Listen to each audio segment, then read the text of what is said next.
parler toujours de bien, de Dieu, sa volonté, etc. Vous êtes le premier à toujours exclure les non-juifs, surtout les chrétiens. Pourquoi nous en voulez-vous autant? N'y a-t-il pas une contradiction et une erreur de compréhension du message de Dieu? Alors mon cher monsieur, d'abord, je n'exclus pas les non-juifs. Je dis simplement que Dieu est juste.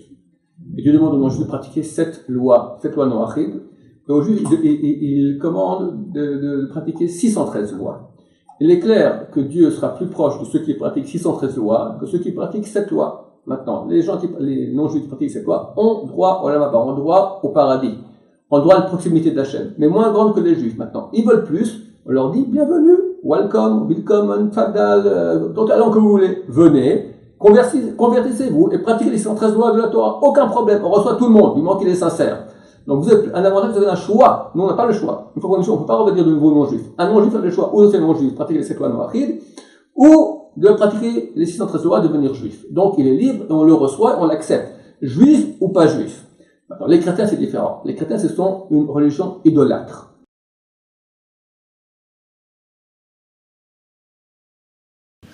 Jésus, d'après la Torah, d'après les écrits du Talmud qui ont été censurés par les Juifs, aujourd'hui, ils sont de nouveau édités. Dans la majorité des éditions occidentales, dans toutes les éditions occidentales, les passages relatifs à Jésus ont été censurés par les Juifs eux-mêmes.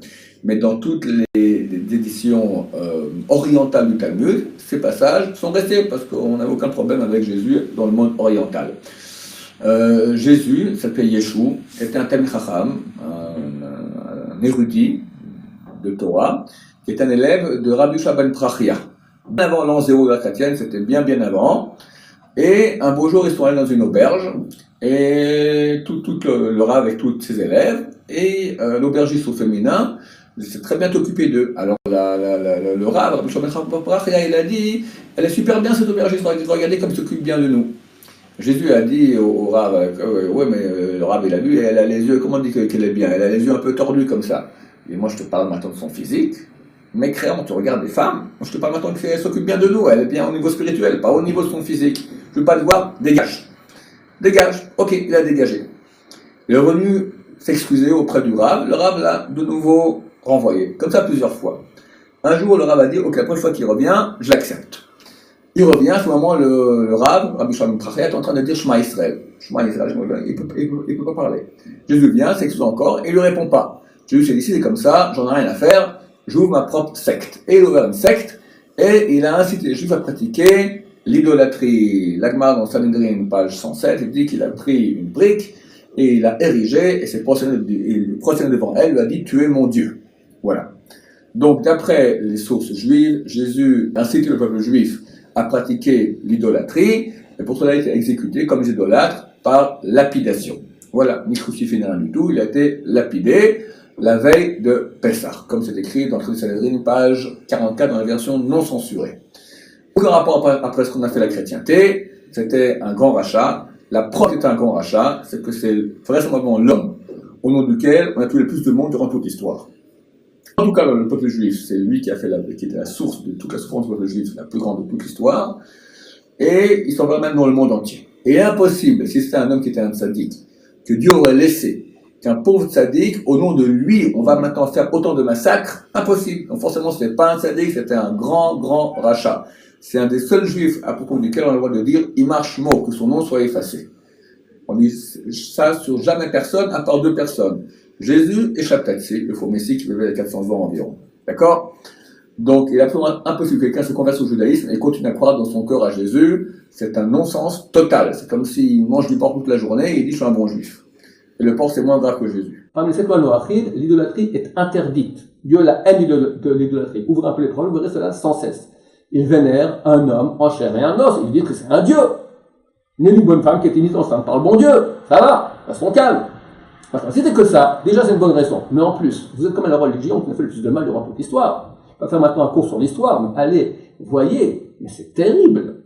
Toute la haine, l'antisémitisme qu'il y a dans le monde, il provient de quoi? Pourquoi en Asie, ils sont pas trop antisémites? En Afrique, pas non plus. Que dans les pays qui ont connu la chrétienté. Parce que ça fait 2000 ans qu'on les gave de peuple déicide. Le peuple juif est un peuple déicide qui ne reconnaît pas le Christ, qui souffre pour cela. Lâche ma jambe. Ça fait 2000 ans que tu veux me convertir, Encore sur Internet, quand je fais un live, je reçois des centaines de mails de chrétiens qui disent « Réveillez-vous les chrétiens ». Ras-le-bol. En bon français, lâche ma jambe, ça va, on va pas se convertir, on veut pas vous convertir, arrêtez de vouloir nous convertir. Lâchez-nous, arrêtez de nous embêter, ça suffit. Halt, terminé, ok? On n'y croit pas à votre Jésus, on n'y croit pas, vous avez tout fait pour qu'on y croie, inquisition, croisade, maintenant aussi la façon douce et aller avec des missionnaires, on vous demande d'aller au Togo, d'accord? Aller en Corée, aller là-bas, convertir les Chinois, convertir les Coréens, convertir les Togolais, mais lâchez-nous, ça va, basta, on a suffisamment souffert de vous pendant 2000 ans. Laissez-nous vivre, on ne sait pas de nous convertir. Pourquoi vous venez sans cesse nous raconter une histoire? J'habitais la Suisse. Dans ma rue, il y avait une église. J'étais juif, mes parents habitaient Israël, ils sont venus faire un peu d'argent, ils sont restés pour 6 mois, ils sont restés 51 ans en Suisse, après ils sont revenus. Quand j'avais 5-6 ans, un type est venu me voir. C'était le curé.